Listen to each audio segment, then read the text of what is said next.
Oi, alô vocês, bom dia, boa tarde, boa noite, para quem é de boa noite.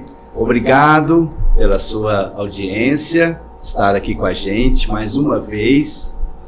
Estamos aqui muito felizes hoje, muito felizes mesmo. Estamos com várias novidades. Vou falando as novidades aos poucos, mas a gente fica muito feliz porque a gente está sempre tentando inovar, sempre melhorar para levar para você o que tem de melhor nas notícias, nas novidades, na área médica, política, esportiva, enfim, social, cultural. E eu gostaria de passar para vocês alguns endereços para que vocês possam estar nos acompanhando. Nós estamos ao vivo e a cores aí no Instagram, TV Você Catalão. Nós temos um canal lá no YouTube também, TV Você Catalão. As nossas informações ficam todas lá. E temos esse QR Code, que é uma outra opção. Clica sua câmera aí que você terá acesso às nossas informações. E o nosso website também, www.tvvocê.com.br. Enfim, não tem como você não participar com a gente, tá bom? Então, a primeira novidade é que nós vamos estar dividindo a nossa bancada com o Dr. Carlos Eduardo. Um prazer, Dr. Carlos, você estar aqui com a gente. Gostaria que fizesse aí uma pequena apresentação para o nosso público. Olá, meu amigo Marcelo, muito obrigado pela recepção. Agradeço a todos aqui da TV Você. E nós estamos aqui hoje com pessoas de qualidade e vamos aí para mais uma entrevista. Eu sou o Carlos Eduardo, sou advogado e é um prazer estar com a Tawane aqui, estar com o Dr. Marcelo, estar com todos aqui. Muito bom, muito obrigado. A gente fica muito feliz com a sua presença e com a sua parceria aqui com a gente, doutor. Bom, então vamos para a nossa convidada. A nossa convidada é aqui de Catalão, gente, só que ela já está rompendo as barreiras, não é só do estado, rompendo as barreiras do país. Está ficando uma sumidade na área da oftalmologia, super respeitada, super querida, já foi aplaudida aí no pouco, que nós vamos estar mostrando. Doutora Tawane Cândido Alves e Silva, ela é uma médica oftalmologista e ela é especialista em simuladores cirúrgicos oftalmológicos. Acertei, doutora? Seja bem-vinda, obrigado. Muito obrigada pelo convite, é um prazer estar aqui com vocês, é um prazer compartilhar momentos tão bons, tão agradáveis e tão enriquecedores, então eu agradeço muito. Para quem não me conhece, eu sou a Tawane, eu sou médica, oftalmologista e eu sou fundadora da Orbital, uma empresa de simuladores cirúrgicos, e hoje a gente vai contar um pouquinho dessa história para vocês. Muito obrigada, é um prazer estar aqui. Doutora Tawane, olha só que alegria, gostaria de compartilhar com o meu público aqui, com o nosso público, que você foi minha aluna depois de 20 e poucos anos. Encontramos aqui no estúdio, falei, estou te conhecendo, você, essa carinha não é estranha. Então eu fiquei extremamente feliz e orgulhoso demais de saber que meus ex-alunos estão trilhando caminhos maravilhosos pelo mundo afora aí. Mas a gente deixa esse início de entrevista, doutora, para o nosso convidado se apresentar, falar um pouco da sua formação, um pouco desse seu caminho aí na medicina, principalmente na medicina oftalmológica, né? Exato. Fala para a gente aí um pouquinho. Exato. Eu me formei em Belo Horizonte, na Unifenas, eu fiz medicina. Depois eu fiz residência em oftalmologia, eu fiz no Tocantins, na época meu esposo fazia faculdade em Tocantins e eu tentei passar ali mais perto e graças a Deus deu tudo certo. Eu fiz estrategicamente. Eu fiz residência em Tocantins, na Vision Laser. Foi daí que surgiu o simulador cirúrgico, eu vou contar um pouco detalhado, mas em resumo, só para só para introduzir um pouquinho assim sobre como eu fui parar em cada lugar da minha formação. Daí eu comecei a desenvolver esse simulador cirúrgico e eu recebi um convite para fazer um doutorado em São Paulo, na USP. E daí então eu comecei o doutorado na USP e comecei o doutorado direto e fiz também um fellow, que é uma subespecialização em catarata. Então eu fiz oftalmologia em Tocantins, e depois eu fiz a subespecialização em catarata na USP, em São Paulo. E agora, nesse momento, eu estou fazendo um Research Fellow, que é um fellow de pesquisa na área de oftalmologia em Harvard, no Massachusetts, que é o Hospital de Oftalmologia da Harvard. Ah, sim, olha que chique. Nacional. Nacional.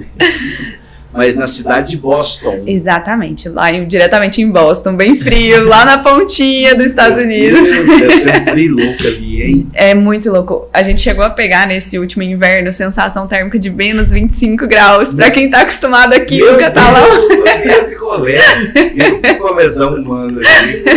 Acho que tá em outro mundo. Exatamente. Eu acho que eu não suportaria, porque quando tem 13 graus positivos aqui no Brasil, eu já tô batendo queixo. E a gente percebe que o termostato, a gente parece que ele regula, porque na hora que fala assim, tá 13 graus, a gente, nossa, que bom, agora a gente pode sair sem blusa. Aí eu, gente, em 13 graus em Catalão, eu tava me agasalhando toda. Você adaptou com isso aí? A gente acaba Mas de algum... tem só 6 meses que você tá lá. Exato, só 6 meses que eu tô lá. Mas você pegou esse frio lá desse jeito, assim, de cara? A gente pegou porque a gente chegou em outubro. Outubro é o início ali do inverno. E são quase assim, praticamente quase 6 meses de inverno, porque ele vai dar uma abaixada agora, assim, no frio, ali em fevereiro, então aí que a gente começa. Então ficou de outubro, praticamente assim, novembro já tinha, e aí ficou frio até fevereiro. Você vai voltar lá e ainda tá frio. Por exemplo, quando eu saí de lá, a temperatura máxima que a gente tava pegando era ali na casa dos 13, aí outro dia voltava pra 7. Que isso, que loucura. E como foi essa adaptação com o pessoal lá aqui? São culturas diferentes, né? São. Realidades totalmente diferentes. São. Como foi esse primeiro contato, vamos dizer assim? É um pouco diferente, por exemplo, porque quando eu cheguei lá, eu não encontrei... Lá é uma cidade que tem muito brasileiro, inclusive, mas na Harvard, propriamente dito, no hospital que eu tava de oftalmologia, eu não encontrei nenhum. Então, mas lá passa gente de muitos países. Então, por exemplo, rodando comigo tinha uma colega da Armênia, tinha um colega do México. Então, assim, isso... Nossa, que intercâmbio legal, hein? Exato. Gente do mundo todo. Do mundo inteiro. E aí, então assim, mas culturalmente é um pouco diferente, porque a gente fala isso, assim, às vezes a gente pensa distante, mas o americano, ele é mais direto e ele é mais prático. Sim. Então, por exemplo, o brasileiro, se a gente vai conversar sobre alguma coisa, a gente introduz o assunto, brinca um pouco, ou ele demora um pouco mais ali. Sim. O americano é um pouco mais direto. Então, assim, se você fala, você tem que ser mais objetivo, entendeu? E essas diferenças, muito embora elas sejam sutis, pra quem tá no dia a dia ali, que pegou assim, não foi aos poucos, né? Eu fui direto pra morar lá. Uhum. Então, a gente acaba percebendo. Mas eu fui muito bem, assim, recepcionada lá. Então, eles foram, assim, muito educados e muito receptivos. Eu não achei que eles foram frios, não. Eles são práticos, mas eu não achei frios, por exemplo. Não tem entendeu? O calor do brasileiro. Exato, né? Exatamente, não vai ter. Aquela Já o festa do brasileiro, Isso. Né? Já, por exemplo, o mexicano, ele já tem mais. Então, por exemplo, quando eu tava com esse colega do México, eu já conseguia, tipo assim, perceber que era mais... A proximidade latina. Exatamente. Latina, já deu uma... Exatamente. Mas é muito impressionante essa experiência que você teve lá. Nós aqui de Catalão já ficamos sabendo e ficamos muito orgulhosos, porque uma filha de Catalão sendo aplaudida num avião pelo reconhecimento de um feito grandioso. Quem está contribuindo não é com a localidade só, é com o mundo, né? Exato. O mundo cirúrgico, oftalmológico. Nós vamos falar um pouco sobre isso. Mas como é que foi essa sua... o que te chamou para você se direcionar para esse lado de especializar em simulador? O que te chamou a atenção? Desde mais cedo, assim, quando eu estava fazendo faculdade, para eu ir para a área da oftalmologia, um pouquinho antes da área do simulador... Por exemplo, eu fiz uma cirurgia refrativa, então eu fui paciente, né? Sim. Então, e isso me encantou muito o mundo da oftalmologia. Porque dentro da universidade mesmo, durante nossa graduação, a gente vê pouco da oftalmologia. Sim. Mas então, assim, isso me fez encantar pela oftalmologia e por isso eu quis realmente fazer oftalmologia.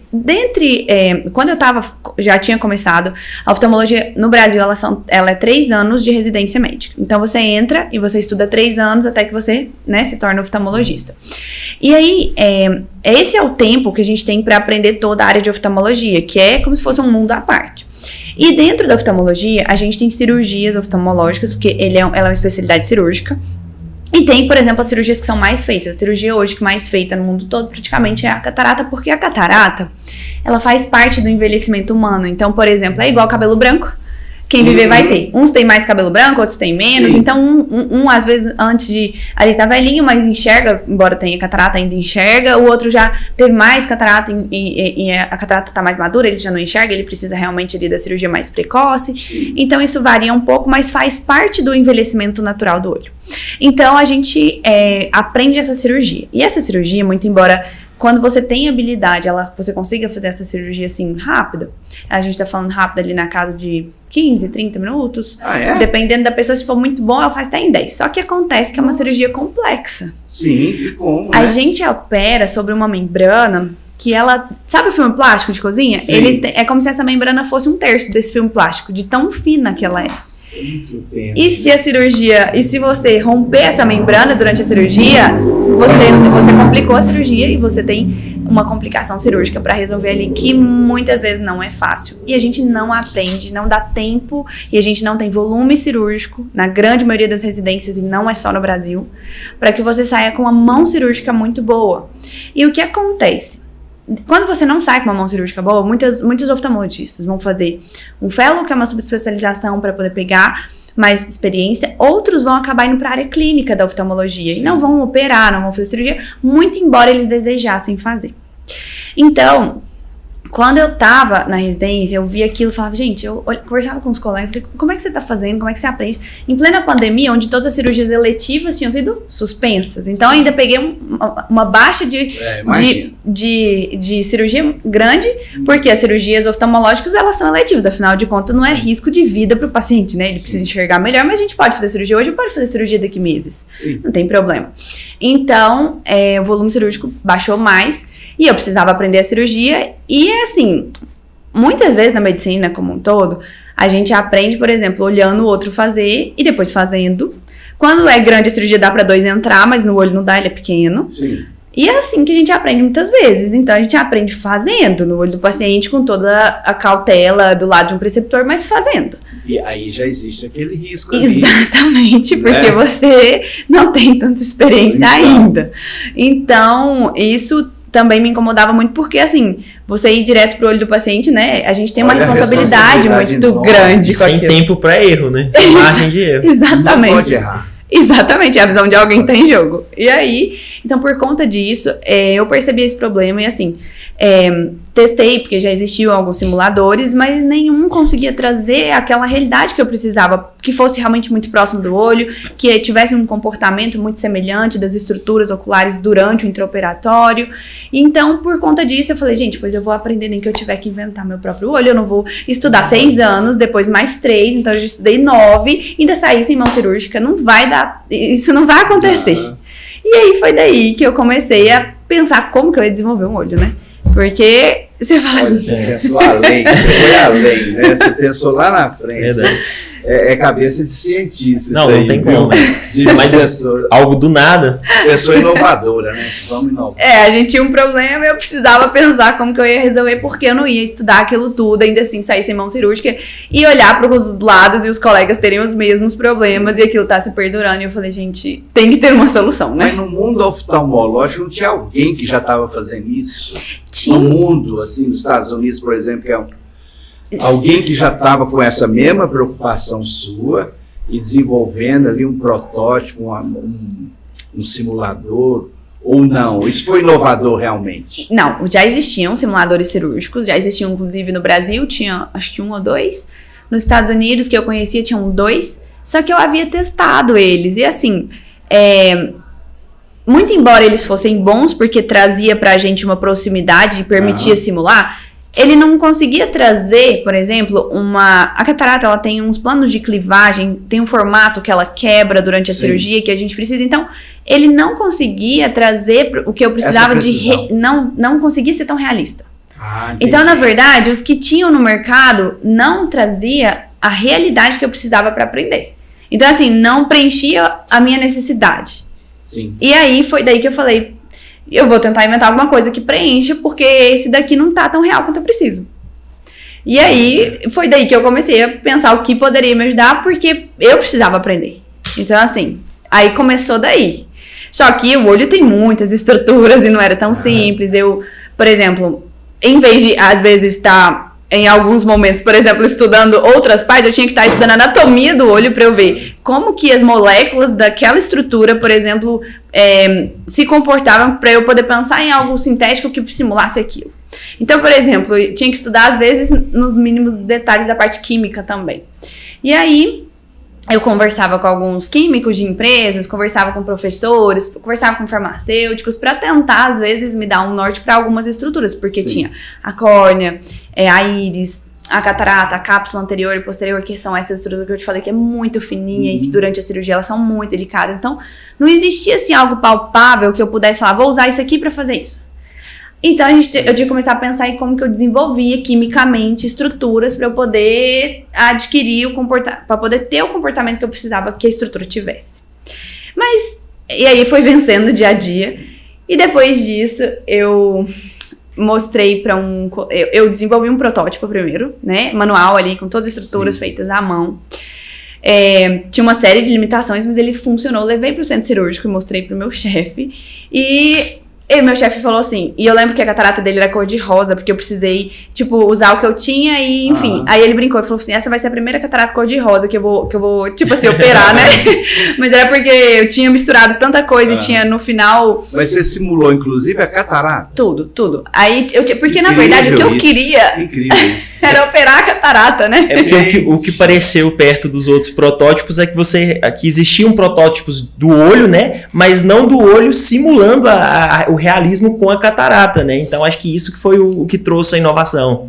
Porque assim, as cataratas, eles tinham para simulação de cirurgia de catarata, mas era alguma massa que tinha lá que não era, sabe? Ela não era real, não tinha aquele comportamento igual tinha durante a cirurgia. Então, por conta disso, eu comecei a fazer, e eu levei pro centro cirúrgico e ele operou, e ele falou assim, funciona. Então, assim, ele achou legal. Muito legal, me incentivou muito. Eu sou muito grata até hoje por ele. O nome dele é Thiago Bessa, ele é oftalmologista em Tocantins, foi meu chefe de residência. Então, assim, a gente brinca, eu tive pai e mãe na residência de oftalmologia, foi o Thiago Bessa e a Fabiana. Mas como é bom, né, ter assim...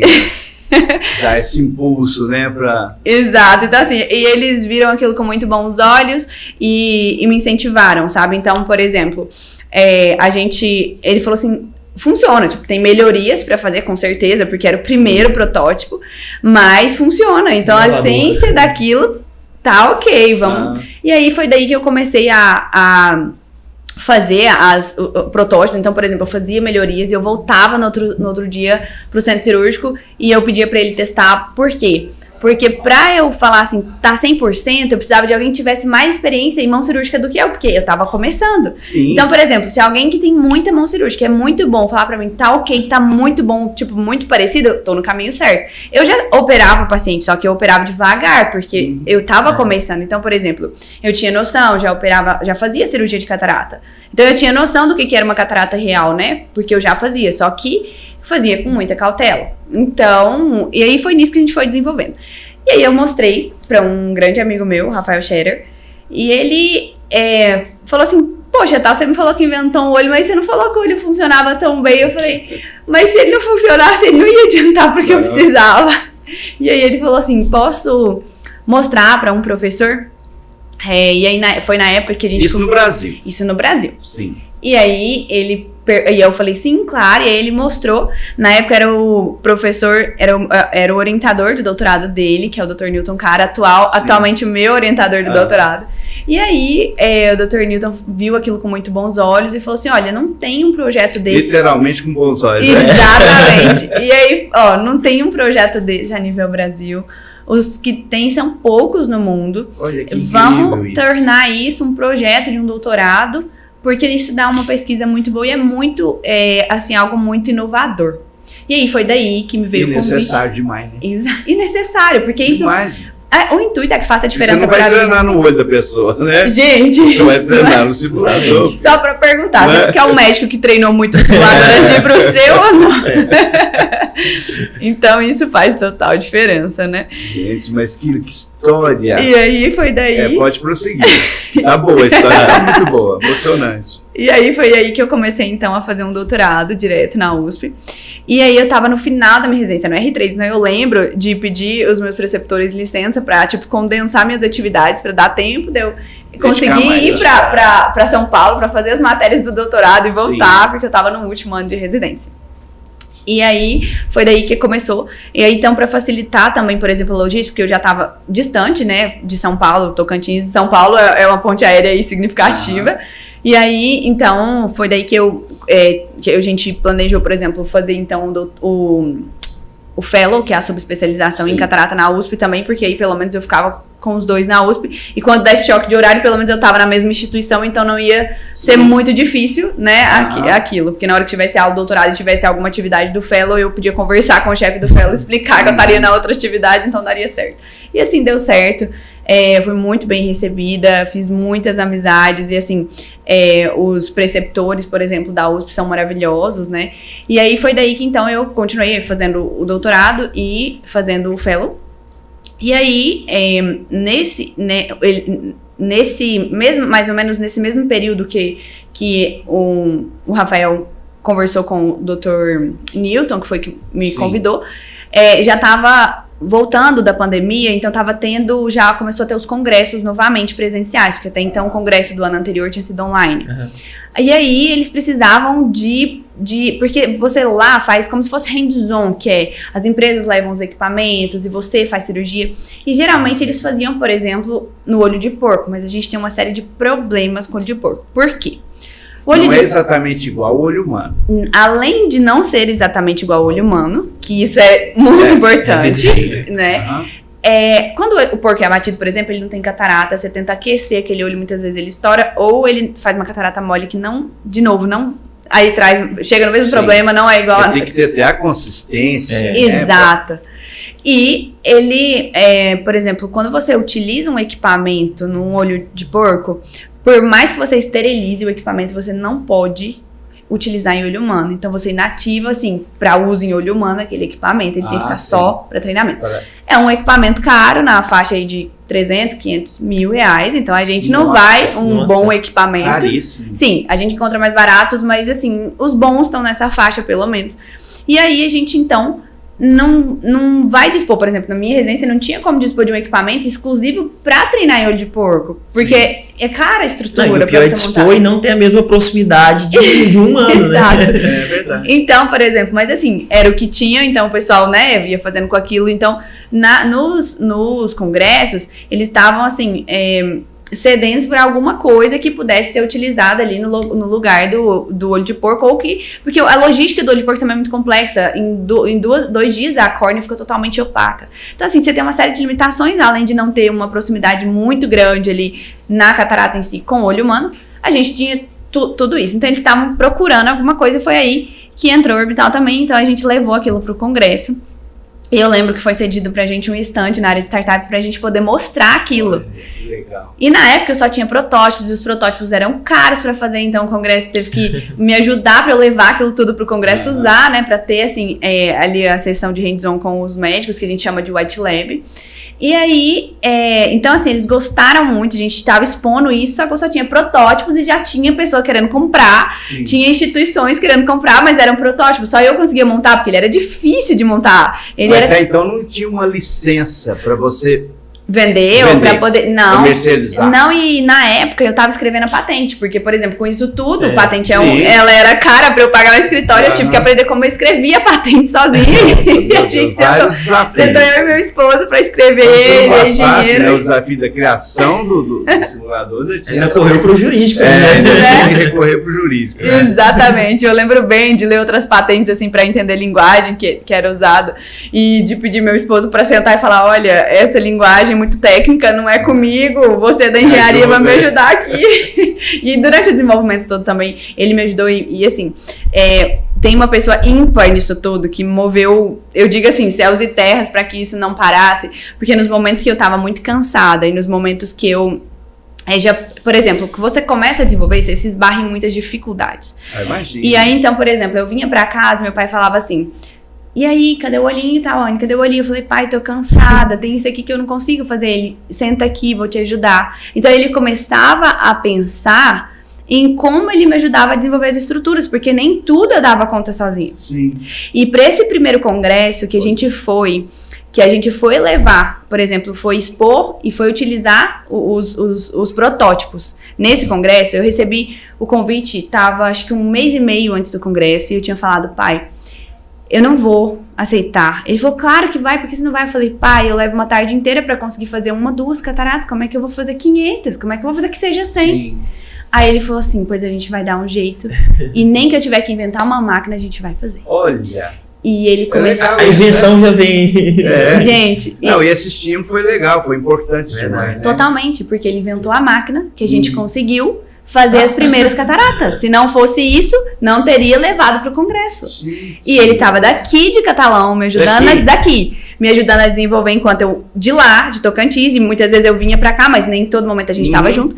E ele desenvolvendo a máquina que a gente conseguiria fazer. E eu lembro bem dele falar assim, filha, a gente vai ter que aquecer aqui, então a gente vai ter que dar uma diferença aqui, porque o melhor isolante vai ser o ar. E eu falava, gente, como que ele tá pensando em como o melhor isolante vai ser o ar aqui? E eu, exatamente. Então, assim, uma grande parte disso tudo só foi pra frente, porque eu tive ele pra não me deixar desistir. Que legal. Verdadeira linha de produção, né? Linha de produção familiar. Exatamente, porque assim, se fosse só pelo meu esforço, ele seria pequeno diante de tanta dificuldade.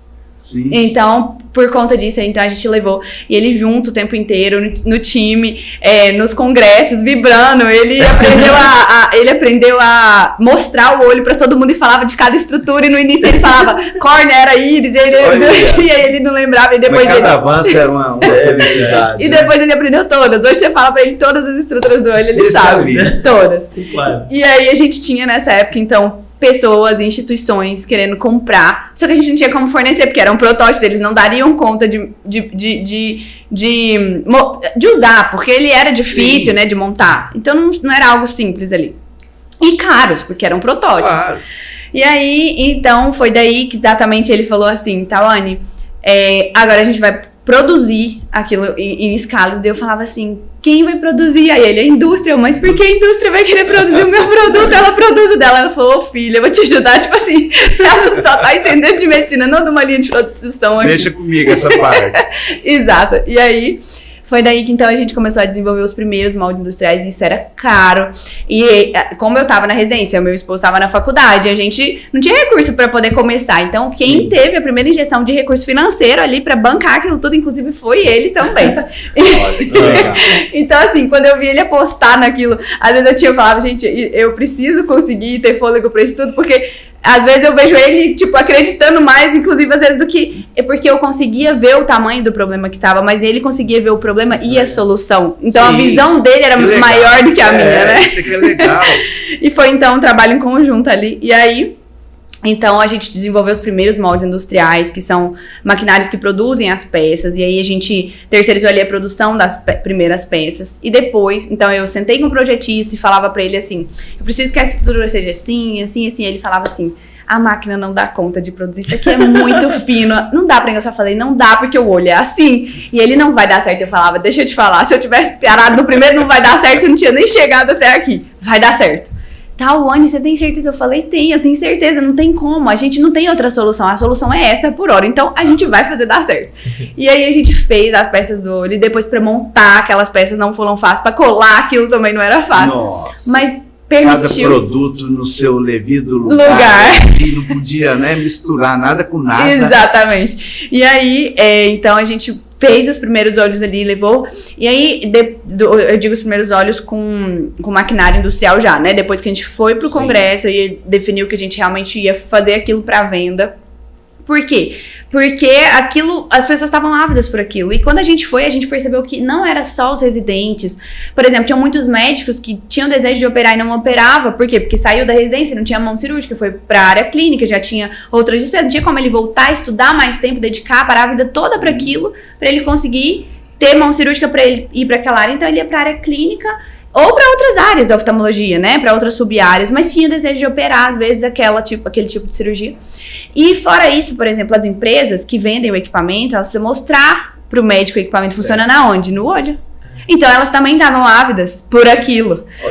E a gente percebeu que aquilo era um problema muito maior do que a gente ia imaginar. Então aquela solução viria para solucionar um problema maior do que a gente imaginou. Então pode-se dizer que nesse momento aí você percebeu assim, eu criei algo fantástico, eu criei algo que não existe, porque nós somos feitos às vezes de autossabotagem, né? Então nós ficamos assim, nossa, será que isso aqui é legal? Será que não é? Isso, o que as pessoas pensam isso, pensam aquilo? E você olhou, acho que foi nesse momento do congresso, você olhou e falou assim, eu criei algo diferente, algo que é inovador. Exato. Mas você estava tão envolvida com todo esse processo que acho que você nem teve tempo de ter esse sentimento assim, curtir aquele momento. Falei, não, agora eu posso curtir esse meu invento, né? A ideia... É um processo muito dinâmico, né? E o que é que acontece? Por exemplo, às vezes a gente... o desejo nosso era, por exemplo, parar e poder curtir a cada vitória. Só que a vitória, ela vem com uma carga de responsabilidade grande, porque o que acontece? Você tem a responsabilidade, por exemplo, de criar, você tem a responsabilidade de fazer aquilo um pouco assim, tipo, dar certo, porque senão toda energia, dinheiro vai ter sido em vão. Então você tem uma carga de responsabilidade de pensar, e o que mais eu posso aprimorar? Entendeu? Então a gente fica sempre no sentido, assim, de buscando... Parece que ainda não está completo. Ainda está faltando exemplo, alguma... Exatamente, é isso mesmo. Ampliar e manter a mesma qualidade para tudo, né? Para tudo. Outra coisa, por exemplo, daí ele já começa a servir para outras cirurgias. A gente tá falando de transplante de córnea. Aí outra pessoa, e ele funciona para estrabismo e você vai desenvolver para glaucoma. Então, tipo assim, já começa outras áreas, porque eu tava em uma sub-área e a oftalmologia tem várias sub-áreas. Então, assim, e aí começa isso, mas a gente percebe a vitória a cada dia. Só que, por incrível que pareça, a gente brinca que é um leão por dia e a gente aprende a resolver mais problemas a cada dia. Então é como se você ficasse mais casca grossa, porque você fala assim, antes eu tinha um problema do olho, agora eu tenho um problema do olho, eu tenho um problema de como eu vou produzir, de como eu vou entregar aquele olho, de como que eu vou escalar aquela produtividade, de como que eu vou organizar o financeiro disso daqui, de como eu vou divulgar aquilo ali, entendeu? De como muita eu vou... coisa, né? Exato, então são outros problemas. Que isso... Não tem a faculdade que nos ensina. Não, é a vida do empreendedor. É a vida do empreendedor. Então, e aí foi daí que começou. E aí eu lembro bem de estar lá nesse congresso, por exemplo, chegar alguns funcionários da Johnson & Johnson e falar exatamente isso. Falar, a gente precisa ver o que o médico sente na hora da cirurgia. E tipo, a gente que é de dentro da empresa precisa usar o olho para a nossa própria capacitação. Então, e aí foi aí que a gente percebeu que o problema era maior do que a gente imaginou, porque ele não era um problema só para o residente, ele era um problema para o médico, para a instituição que recebe os residentes, para as empresas que vendem equipamento, ou seja, ele realmente é algo que seria muito útil. Isso pra gente foi uma surpresa muito grande e muito boa, porque eu desenvolvi pensando nos residentes, por exemplo, e depois eu percebi que as empresas, inclusive, seriam maior quase que os residentes, as empresas, né, que vão precisar consumir aquilo. E aí, então foi daí que a gente começou. Aí nesse projeto, uma professora de inovação e empreendedorismo de Harvard ficou sabendo do projeto. A gente fez uma chamada. Ela entrou em contato com um professor de oftalmologia da Harvard para mostrar o projeto. Ele viu aquilo com muito bons olhos também. Literalmente. E no ano seguinte que ele veio para o congresso, era quando a gente estava lutando para poder trazer aquilo como produto mesmo. E eu lembro bem que... Porque, assim, tem vários, às vezes, imprevistos. Que na hora que você tá fabricando o maquinário, tem N problemas. Sim, e aí, enfim, a gente conseguiu sair com os primeiros só. Aí eu não consegui levar muita coisa, mas eu tinha uma caixinha. E essa caixinha tinha 10 olhinhos e era o que eu tinha pra mostrar. E aí, eu falei pra ele assim, eu mostrei pra esse professor de Harvard. E assim, aconteceu que a pessoa que me faria a ponte, olha pra você ver... no dia do congresso, porque o congresso é muita gente e tudo mais, a pessoa que faria a ponte, pra eu encontrar com ele, o pai dessa pessoa, o pai ou o avô, não me lembro, mas se eu não me engano foi o pai, faleceu um dia antes, ele não podia ir pro congresso, e aí eu falei, eu tenho que encontrar, tem que achar ele lá no congresso e fazer a ponte. E eu lembro de falar com uma amiga, olha, vamos conversar, que ela acho que era o presidente do congresso, era preceptor dela, enfim, aí ela falou, não, então eu vou me encontrar no café tal horário. Eu falei, beleza, mas se você conseguir encontrar ou souber onde ele tá, você me avisa.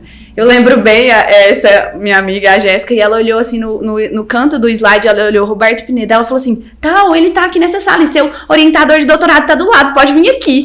E aí, eu tava em outra sala assistindo outra palestra, eu fui pra aquela sala. Vou novamente achar a ponte.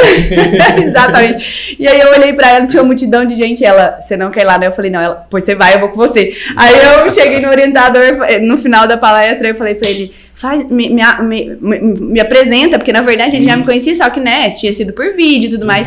Faz minha ponte pra eu poder mostrar pra ele. Eu vou pra outra sala correndo, mas vem cá. Aí ele me apresentou, essa daqui é a Tawane, eu sou orientador dela, do doutorado e tudo mais. E ela desenvolveu esse olho, acho que ela já conversou com você e fez a ponte aí, foi quando a gente começou a conversar e ele foi pra outra sala já, que ele tinha outra palestra. E aí eu mostrei, então, pro Dr. Roberto Pineda.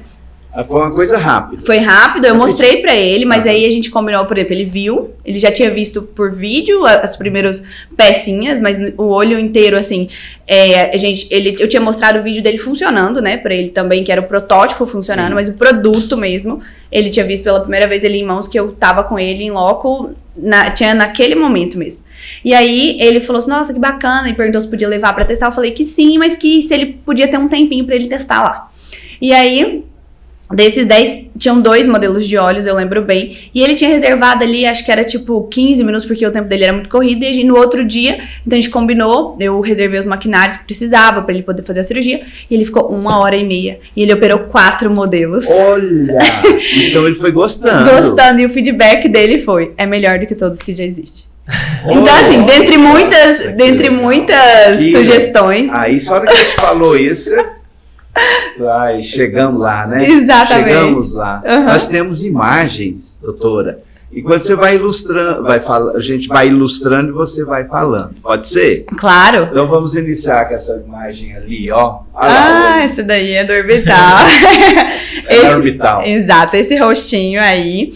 É um rostinho todo de silicone, gente. Sim. E esses olhinhos que tá nele, se você perceber bem, a íris é o colorido do olho. Dentro da íris ele fica meio opaco, exatamente porque ele tem a catarata. Então é exatamente. Tá com a catarata. Tá com a catarata lá, tá vendo que Sim. Dentro no colorido do olho, que é na íris, ela tem o centro dela, é uma área meio amarela e opaca. Sim. Aquela área ali é exatamente onde está a catarata, então é ali que o cirurgião opera.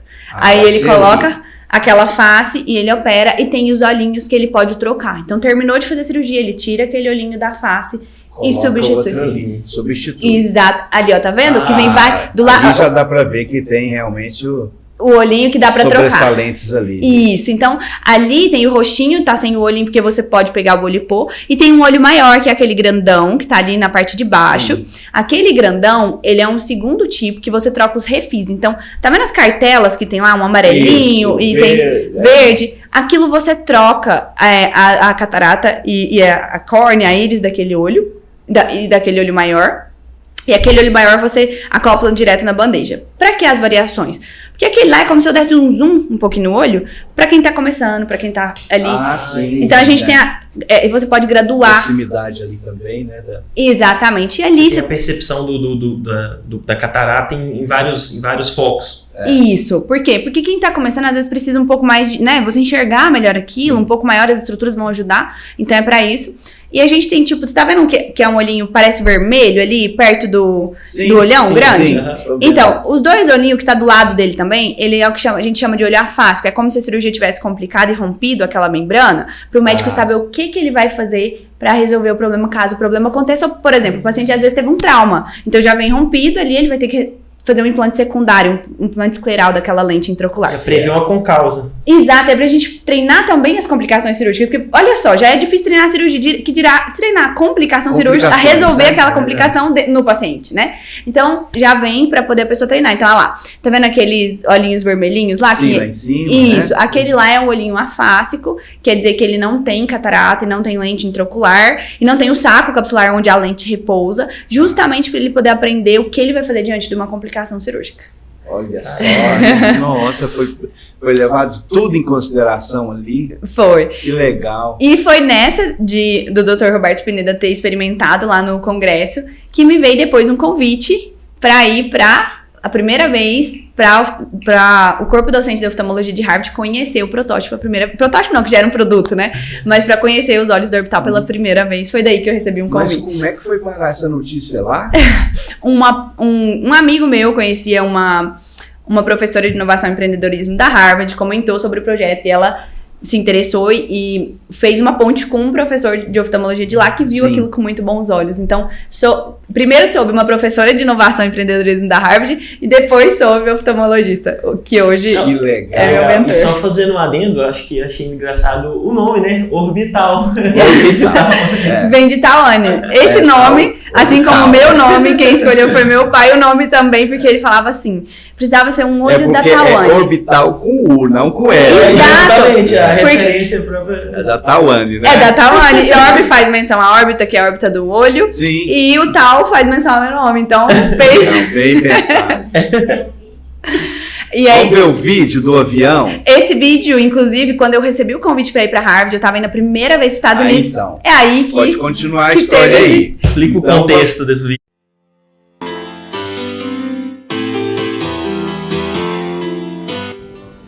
Pessoal, estamos embarcando para Boston. Acompanhe a gente para mais detalhes nos próximos dias. Vem embora.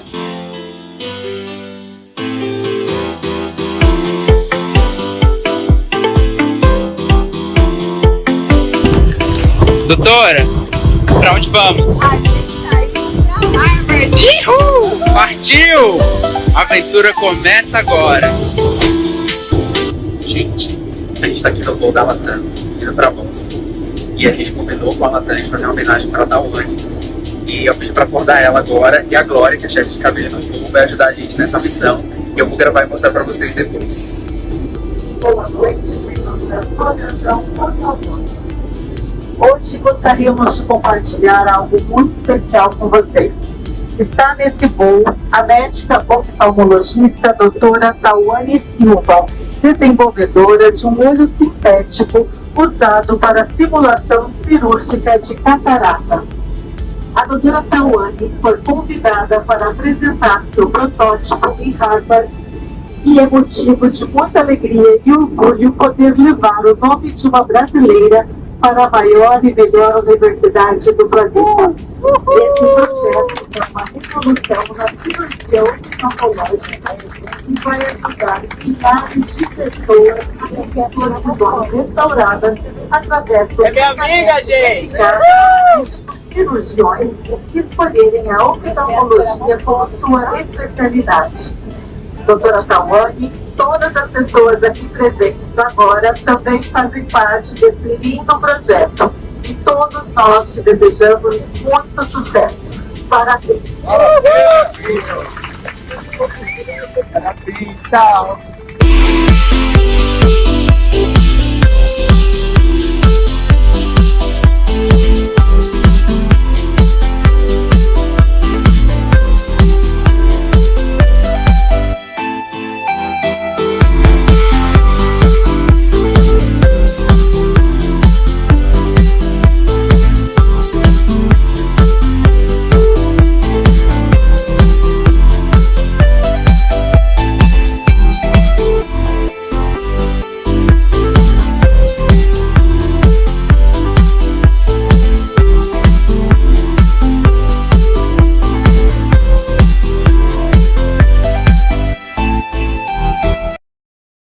Muito emocionante. Deus sabe as coisas, né? Muito emocionante. Eu acho que nós precisamos até tomar um cafezinho para dar um pouco. Vamos. E a gente já volta em segundos.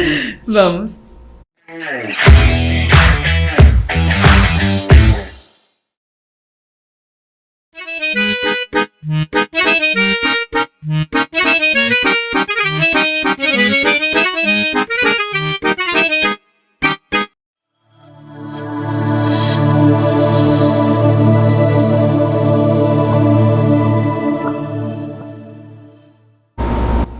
Olha só, nesse momento, doutora, a gente quebra o protocolo aqui um pouco, sai um pouco do tema central e vamos conhecer a doutora Tawane sem o jaleco de médica. Exato. É curioso, sabe? Fuçando na vida do convidado. E aquele momento, família, você com seu marido, o que vocês gostam de fazer? Viajar, conhecer lugares legais, ou vir para Catalão para ver os pais? A gente é muito família, a gente gosta de viajar e a gente gosta de vir ver a família também. Então, assim, foi uma grande realização de um sonho recente nosso que a gente tinha, por exemplo, de conhecer Paris, né? A gente vocês foram lá? A gente foi para um congresso na Grécia e a gente emendou e falou, vamos dar uma chegadinha, então já que a gente já tá aqui na Europa, vamos ali dar uma chegadinha. Né? Merecido. E a gente conheceu, foi assim, já uma realização de sonho, porque por causa do sonho orbital, às vezes a gente acaba tendo que adiar outros sonhos, por exemplo, a gente é louco pra ser pai e mãe, e a gente, no meio dessa turbulência, teve que adiar, né, o sonho de ser pai e mãe, que... Você protelou muito sonho pra conseguir. Pra conseguir, porque era tudo, o tempo é, né, pequeno pra caber tudo aquilo, mas assim, a gente gosta muito de viajar, a gente é muito família, então assim, a gente gosta de estar com a família, a gente gosta de passar Natal com a família, a gente gosta de viajar com os pais, a gente... Importantíssimo.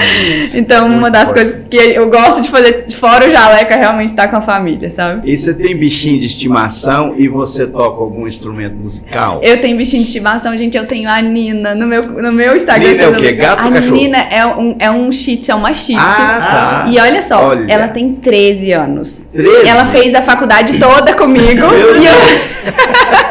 E eu lembro de... Colega de quarto. Parceirona, então, hein? Muito. Ela deitava nos livros, gente, quando eu tava de madrugada estudando. Eu tenho foto dela deitada, dormindo em cima dos meus resumos, em cima do livro. Ela fez a faculdade comigo, ela fez a faculdade do meu... Fiel que tem ali, né? Todo. Fiel demais, Exato. né? Não, tem uma foto, gente, no final... Com ela de jaleco, né? Porque aí ela tava de formada. Formou também. E aí, né? E ela teve uma participação importante nessa formatura sua, né? Sim, é o final de contas, quando eu morava em Belo Horizonte, morava só eu e ela. Então. E ela... Parceira mesmo, hein? Parceira. E foi um presente do meu esposo. Na época, meu namorado. Sim. Foi um presente do meu esposo, do dia dos namorados, porque eu morava sozinha.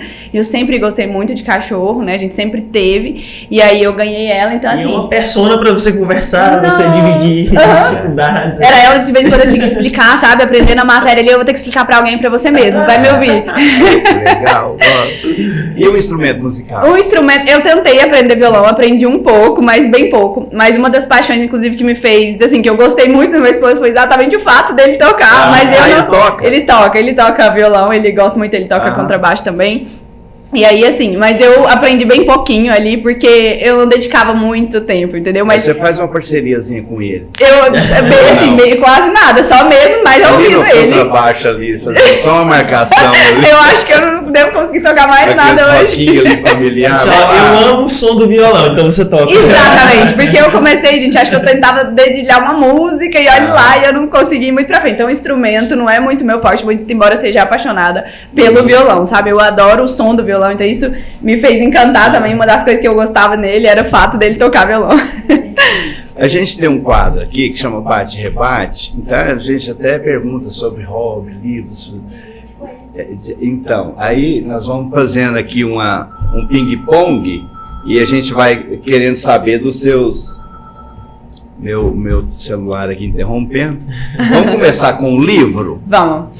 Um livro que eu super indico é um livro Sonho Grande, do Jorge Paulo Lemann, que fala um pouco da trajetória e exatamente... parecido com essa, né, essa saga do olhinho. Ele fala sobre isso, sobre, por exemplo, né, você ter aquele sonho, ele fala sobre de quando eles...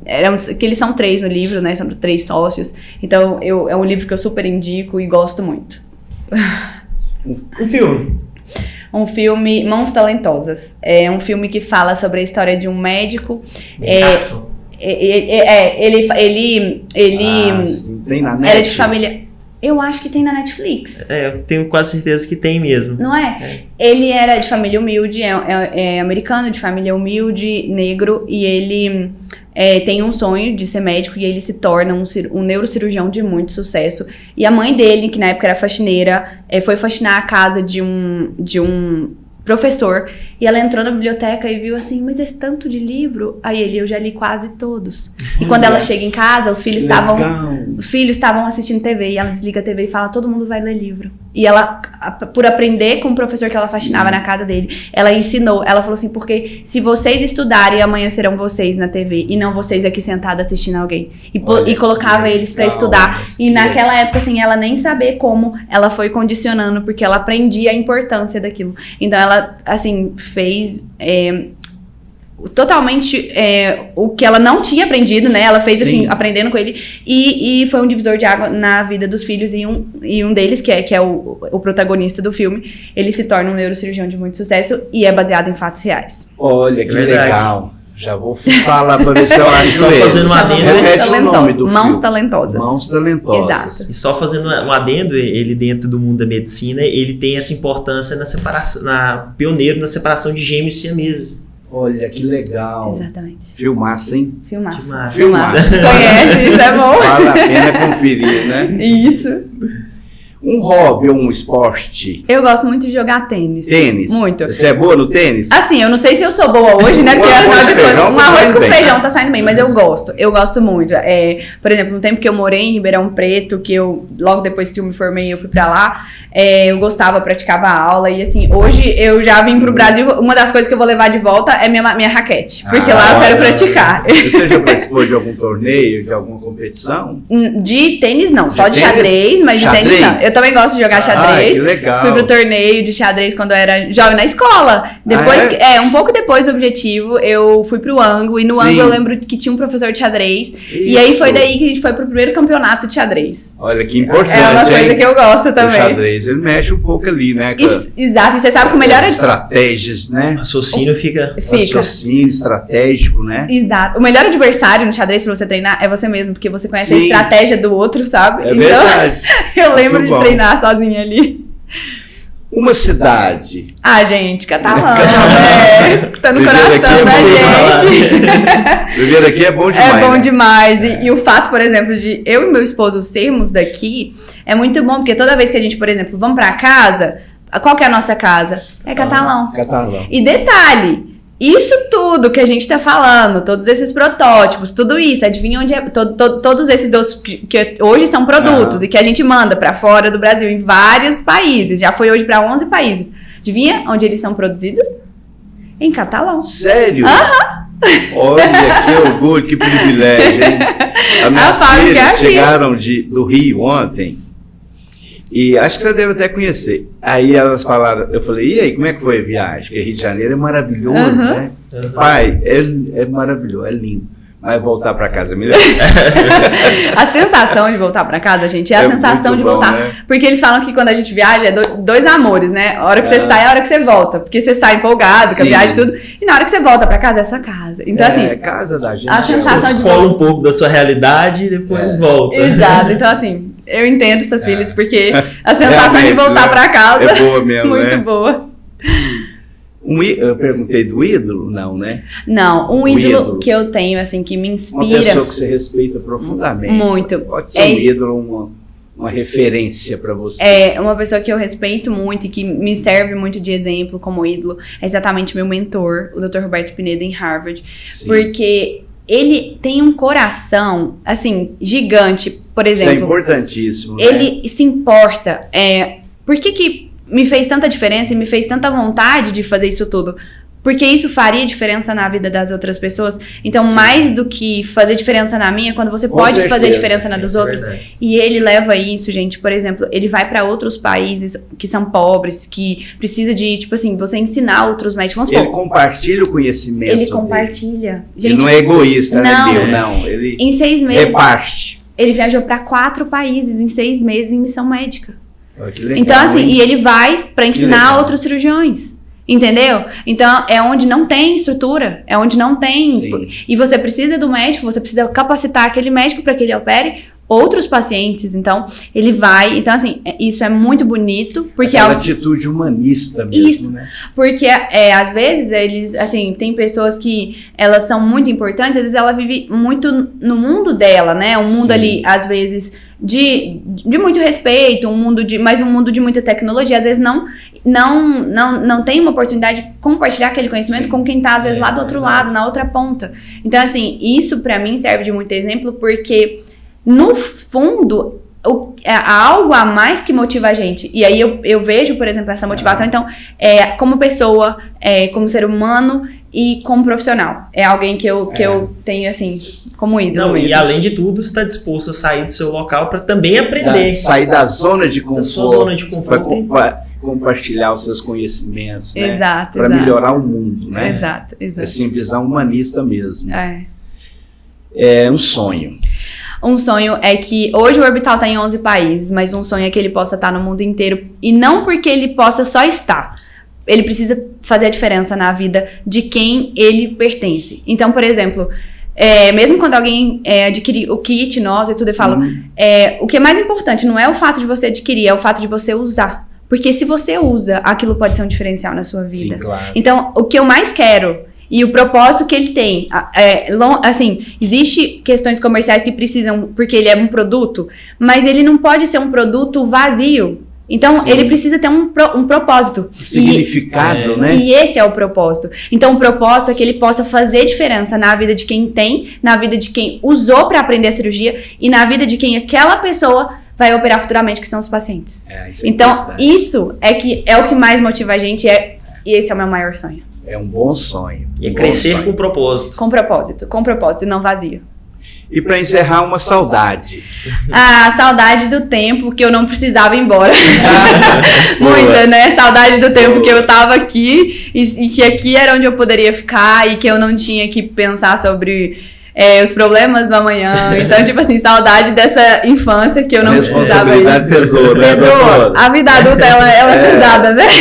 Vida de médico não é fácil não, hein? Carga de responsabilidade é alta, né? grande. Vontade de trazer Boston para Araguari aqui, ficar do lado. E Ficar todo do mundo lado. aqui, né? Por que não pode ser logo ali, né? Mas muito bom. Então, nós estamos beirando aqui uma hora de entrevista, nós combinamos aqui que a entrevista ficaria de bom tamanho de 1 hora, né? 60 minutos. Então, doutora, queria te agradecer profundamente sua vinda aqui. Foi uma entrevista sensacional. Obrigada. Agradecer ao meu parceiro de bancada, doutor Carlos, foi um prazer também. E eu vou deixar vocês à vontade para despedir da galerinha aí. Vamos começar primeiro com o Carlos, depois você faz a sua despedida. Perfeito. Marcelo, quero agradecer a todos que nos ouvem e nos veem. Também agradecer a Tawane, que com certeza está no hall de pessoas importantes da nossa cidade, né? Então, é muito bom. E assim o estudo, você observar esses exemplos de pessoas que estão aqui no nosso ambiente e que, por serem da nossa cidade, conseguiram contribuir em nível estado, Brasil e internacional também. Então, agradeço a todos e agradeço novamente. Orgulho. Muito obrigada. Para mim é um prazer estar aqui. Para mim é um prazer representar, por exemplo, Catalão, representar o Brasil nisso tudo. Recentemente a gente ganhou como a primeira startup brasileira que vai para a Seul. Que legal. Então, assim, trazer isso para mim representa muito, porque eu consigo sentir em mim, por exemplo, é como se fosse um pedacinho de Catalão estando lá, fazendo a diferença lá em Harvard. Então, assim, isso é como se a gente... Porque eu entendo que tudo você não faz sozinho, é tudo uma equipe. Sim. Então, cada uma das pessoas que participaram da trajetória do Orbital colocou um tijolinho. E essa vitória não foi só minha, nem de longe, porque a gente não constrói nada sozinho. Então, essa vitória foi de um time inteiro que tá por trás da Tawane, um time inteiro que batalhou para isso. Então, assim, compartilhar isso com vocês, para mim, é uma grande honra poder estar aqui hoje. Muito obrigada. Então, quero agradecer vocês pelo tempo de vocês também para estar aqui, para que possa me ouvir. E, né, o tempo de quem está aqui nos vendo. E deixar só uma mensagem, assim, de incentivo, porque às vezes a gente não enxerga lá na frente o que aquilo pode se tornar. A gente enxerga só o amanhã. Só que é importante a gente acreditar, porque é isso que vai mover a gente para conseguir dar o próximo passo. Então, não diminua, por exemplo, um sonho seu, não coloque a dificuldade maior do que o propósito, porque é um dia após o outro. Nada que hoje é grande nasceu grande. Tudo foi um dia pequeno e cresceu. Então, deixar essa mensagem, porque às vezes a gente acha, poxa, eu tenho isso, mas é tão difícil. Não limite os seus sonhos. Vai, um dia após o outro. Muito legal. Sim. Hoje nós tivemos aqui um exemplo de fé, de foco, de determinação e o sagrado direito de você correr atrás dos seus sonhos. Hoje foi um exemplo muito legal, muito bonito mesmo. Naquele momento que você estava recebendo aquela homenagem no avião, eu me emocionei muito, porque eu fiz uma viagem no tempo e Viu, né? lembrei da Tawane menininha lá na minha sala de aula. Então é isso. Antes que eu me desarme aqui no estúdio, que eu sou famoso aqui no meu estúdio Chorão, né? Eu gostaria de agradecer vocês que estão com a gente até agora e até uma próxima oportunidade, se Deus quiser. Desculpa os meus choros, mas são choros verdadeiros. Obrigado e até a próxima.